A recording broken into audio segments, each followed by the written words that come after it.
Life does not exist solely for our comfort and consumption. And when we expect it to, when that's the unspoken deal, the unspoken agreement that we've made with life, the hard things feel like betrayal, like something has gone wrong. But what if maybe the hard things are just part of the texture of life? What if they're not a detour from your life, but actually the thing that's forming you into who you're supposed to become? I'm Tiffany Souter, entrepreneur, wife, mom to 4 girls, and a woman figuring it out just like you.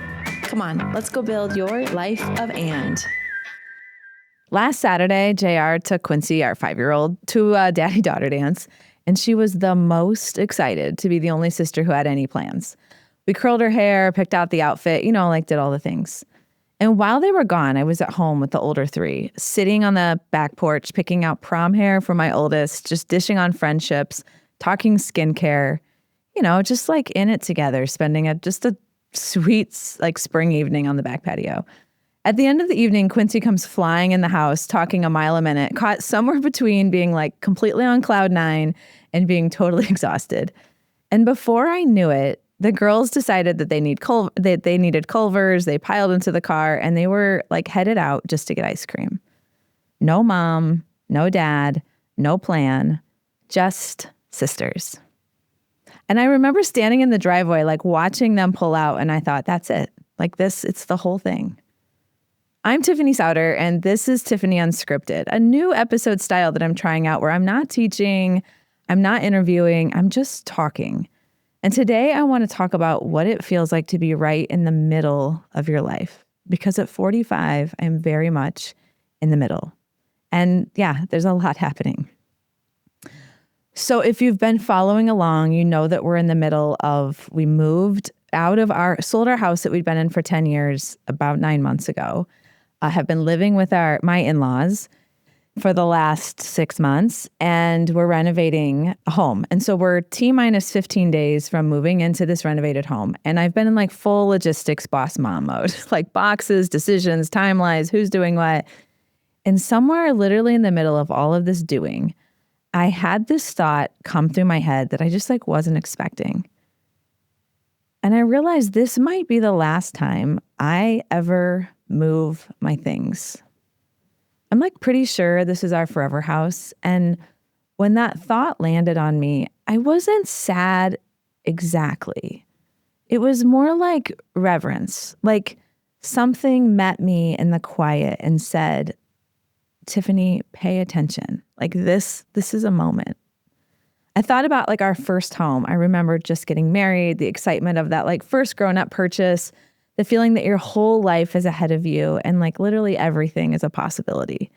And then the next house and the next season, we added kids, we got bigger jobs, we just generally had more responsibility in life. And every move represented this new beginning of sorts. And now we're here, at the middle, where the address might not ever change again.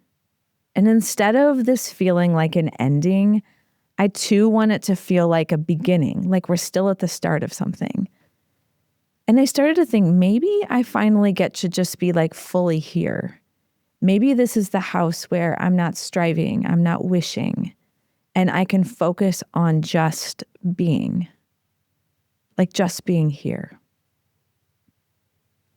As many of you know, our 4 girls are very spread out. So right now we have a 5-year-old and an almost 18-year-old all under the same roof. And I want you to sit with that for a second, because I have to sit with this.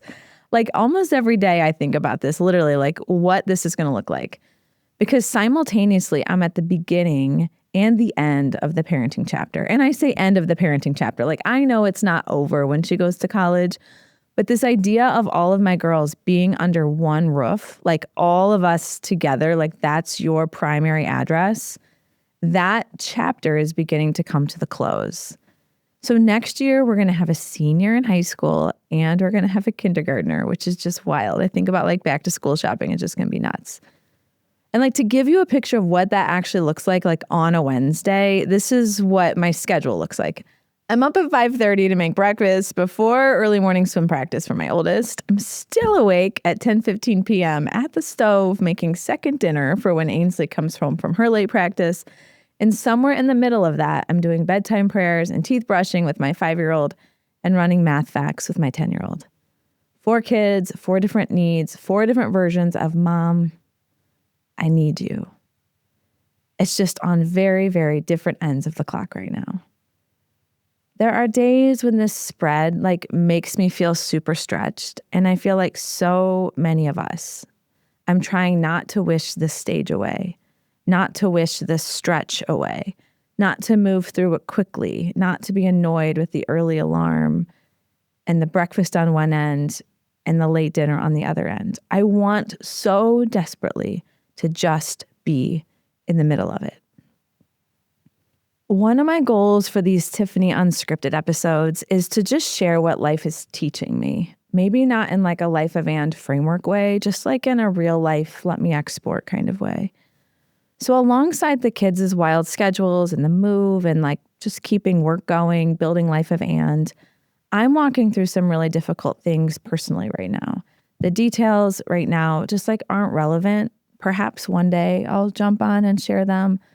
But for now, it feels most authentic to just share that life has been pretty hard. It's been very crunchy. So it's walking through mud a bit. And then these seasons, I'm just reminding myself that we have choices to make in how it is that we're going to decide to show up. I was talking to a therapist recently. It was actually Michelle Gam. She's been on the show a couple of times, and she explained it this way. We all have times in our lives when we meet a faceplant moment, just bam, not hard days, not stressful seasons. I mean, the moment where the ground just literally disappears and it's boom, your face plants down, where everything changes in an instant and you have to decide right there who you're going to be on the other side of this. Because when the faceplant happens, you have to actually decide if you're going to get up because you don't have to. But here's what I'm learning in the getting up. That all of us has a faceplant moment. Maybe you've already had yours in life and you've encountered it. Maybe yours is coming. Maybe like me, you're in the middle of it right now and you picked up this episode because something told you you needed to. You don't get to choose whether it arrives. You only get to choose what you do when it does. And I'm saying this to myself all the time right now. I only get to choose what I do when it does arrive. When the ground disappeared from me, the first thing I reached for was people. The relationships in my life have just helped me stabilize the rocking so much. And I think our instinct can be, when everything falls apart, is to get small and to get quiet and to go inside and almost try to hide and handle it alone. Or maybe that's just my initial reaction. But I know in seasons like this when I was younger, I felt pressure to hold it all together in the middle of it, to not have to take an extra beat, to not say no to the things that weren't completely necessary, to still keep going at the exact same octave, at the exact same RPMs that I was doing before it happened, that I felt the desire that I just needed to keep going. But this time I've done the opposite. I know I am the one who needs something right now. And I've leaned into the people who I know love me to my core. And it's helped. It's really, really helped. Maybe this seems super obvious to you listening to this. And honestly, as I say it, it sounds really obvious. Hey, if you need help, you should reach out. It's yeah, it sounds obvious. But to me, it's taken an enormous act of intentional courage to talk about what's going on, even in little ways, like right now on this podcast, and in big ways to those close to me. Because it is so scary to say, I'm not okay right in the middle of it. It's easier to talk about it when we know the end of the story. Hey, beginning, faceplant, middle, here's what I felt, and here's what I did, end, here's how it's ended. But I don't know the ending yet. But I'm just on here saying, hey, I'm not rolling at 100% right now. I need some support that isn't normal for me. And I need people to hear me and see me and love me. I'm sensitive to sharing this because I don't want you to feel like this is some weird cry for you to start the Tiffany Souter support club. That's not your job. I'm not asking you to come on and rescue me. I'm sharing this because I want to remind you that there are people in your life that want to love you, that want to show up for you, that want to walk through the hard with you. And if you're traveling it alone, maybe it's because you've chosen to travel it alone and it's not actually because you need to. If you feel that way, I want you to stop this episode right now. And I want you to reach out to your mom or your best friend and just text this. I need you right now. Can we talk? I want to take a quick moment to thank my partners at Share Your Genius. For the past 4 years, they have been an incredible part of my journey behind the microphone. Share Your Genius is a content and podcast production agency that helps leaders and brands bring their message to life. So whether you're trying to find your voice, develop a content strategy, or get your leader behind a microphone, they're going to help you make it simple, strategic, and impactful. The other thing I'm learning is a deeper understanding of faith. My worldview is as a Christian, and my faith has been extremely stabilizing in this season of faceplant, the season of uncertainty, the season of just feeling disoriented about some things. And very practically for me right now, faith looks like this: staying present and searching for what is absolutely real. Because when you're in faceplant seasons, your stressed out mind can think and imagine and dream up all kinds of wild and unwieldy things. And so I'm practicing stillness and I'm practicing staying present. I keep telling myself I do not want to use the past as a weapon, and I'm not jumping into a future I don't understand yet.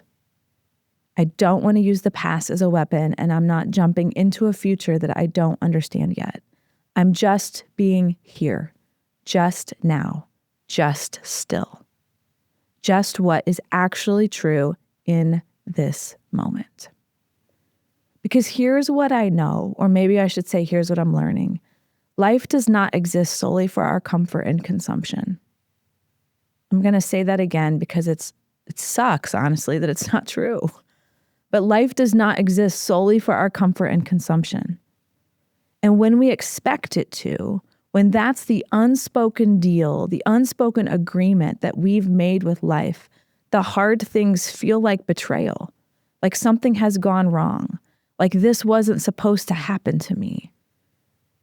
But what if maybe the hard things are just part of the texture of life? What if they're not a detour from your life, but actually the thing that's forming you into who you're supposed to become? I still have agency in this faceplant. You still have agency in your faceplant. That's the thing I keep coming back to. I get to decide how wide a swath this takes through my life, through my attitude, through my self-worth. Nobody else gets to decide that. I do. Okay, this next part of this episode is going to sound like a left turn. And when I was writing out some notes for this, I was like, why is this the thing that is coming to mind? This is so incredibly random. But as I thought about it more, I actually think it fits. And you can decide at the end of this if you think that's true or not, because it is definitely random. But I think it's maybe the perfect closure to this episode of what it's like to just be in the middle. So here we are. Okay. In the middle of all that's going on, I bought a new bra. I told you it's random. I bought a new bra. Okay. So stay with me. So I think this is like actually maybe my new number one wardrobe hack that I'm convinced most women are totally sleeping on. Like, buy a new bra. Like, go literally ask yourself, like, go look in your closet, drawer, whatever. Like, which is my newest bra and how many years has it been since you bought it? Because I bet it's greater than 1 year ago. Like, what the world? Not a cute one necessarily. Please don't. The cute ones don't work. A good one. Like with real elastic and support, ladies. Because here's what happens. Everything goes where it's supposed to when you wear a bra that actually fits you and has good elastic. Your clothes fit better, your waist looks smaller, and that tight hug of new elastic, like chef's kiss. But here's why I'm really telling you this. Okay, is it really about the bra? Maybe it's about the bra and maybe it's not. In the middle of a faceplant moment, in the middle of boxes and prom hair and Forever House and all the big significant things that are happening, I'm still showing up for myself. Practically, physically, and in the smallest, most unglamorous ways possible. And that's what I want for you to do too. Because I think when life gets enormous, we do one of two things. We either completely abandon ourselves, no sleep, no movement, survival mode, no oxygen, or we think that showing up for ourselves has to match the size of what we're going through, like it has to be big and dramatic, like a retreat or a revelation or a complete reinvention. It doesn't. Sometimes it's a bra. A bra. I'm still a customer of my own life, even in this season, maybe especially in this season. And so are you. So your win this week. Pick one small physical way to show up for yourself. Make the appointment you've been putting off, take the walk, or holy smokes, just buy the bra. Not because everything is fine, but because you still matter even when it isn't. And maybe we matter most when it's not. So here's where I keep landing. I am so squarely in the middle of my life. Not the beginning where everything is possible and not the end where everything is reflection. The middle. Where the daddy-daughter dance and the prom hair happen in the exact same weekend, and it makes me cry. I don't know why. Because I think it's tender. I know this is the only time we'll be here. Where your 5-year-old is still spinning in her dance dress, and your almost 18-year-old is picking out what she's going to wear when she walks into her future. When you stand in the driveway and you watch them all just be together, and you feel proud and heartbroken and grateful all at the exact same time. Where you're moving into your forever home and carrying hard things and buying new bras and choosing every single day to stay present for all of it. I used to think that maybe the goal was to get through the hard parts just to arrive somewhere easier. I used to picture there would be this grassy meadow someday where everything was just great. But I don't really believe that anymore. Not that life can't be great, but I don't think that's the goal. I don't think the goal is to hold your breath in the seasons that are hard, only to breathe in the seasons that are abundant. I think the goal is to stay awake inside your actual life. Where the beautiful parts and the brutal parts and the ordinary Tuesday parts, where all of it is working at the exact same time.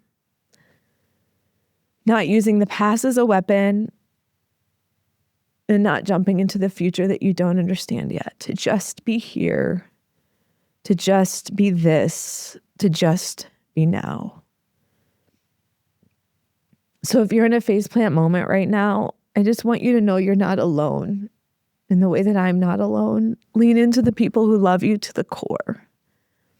And I encourage you to stay present in the hard, to search for what is real, and maybe just buy a new bra. I'm Tiffany Souter, crying on Tiffany Unscripted. If this episode found you in the right moment, I would just love if you would share it with someone who needs it. And if you want to go deeper into any of this work, designing a life that actually holds all of what matters to you, the good and the hard, come find us at Life Advance. The links are in show notes. Until then, I'll see you next time.